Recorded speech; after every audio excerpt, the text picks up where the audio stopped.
ತಂದೆಯವರಾದಂಥ ಶತಾಯುಷಿಗಳಾದ ಪೂಜ್ಯ ಭೀಮಣ್ಣ ಖಂಡ್ರೆ ಅವರ ಆರೋಗ್ಯ ಸ್ಥಿರವಾಗಿದೆ.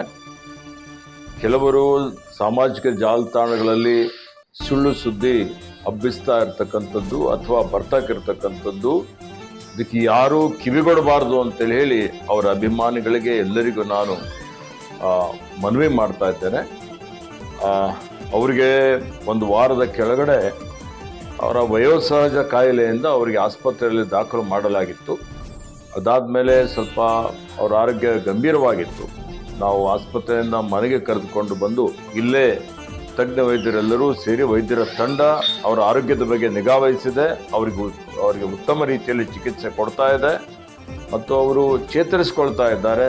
ಹೀಗಾಗಿ ನಾನು ಎಲ್ರಿಗೂ ನನ್ನ ಪರವಾಗಿ ವಿನಂತಿ ಮಾಡ್ತಾ ಇದ್ದೇನೆ, ಅವರ ಆರೋಗ್ಯಕ್ಕಾಗಿ ಪ್ರಾರ್ಥನೆ ಮಾಡಬೇಕು ಅಂತೇಳಿ ವಿನಂತಿ ಮಾಡಿ ಅವರ ಅಭಿಮಾನಿಗಳು ಇವತ್ತು ಸಂಯಮದಿಂದಿರಬೇಕು ಅಂತೇಳಿ ವಿನಂತಿಸುತ್ತಾರೆ.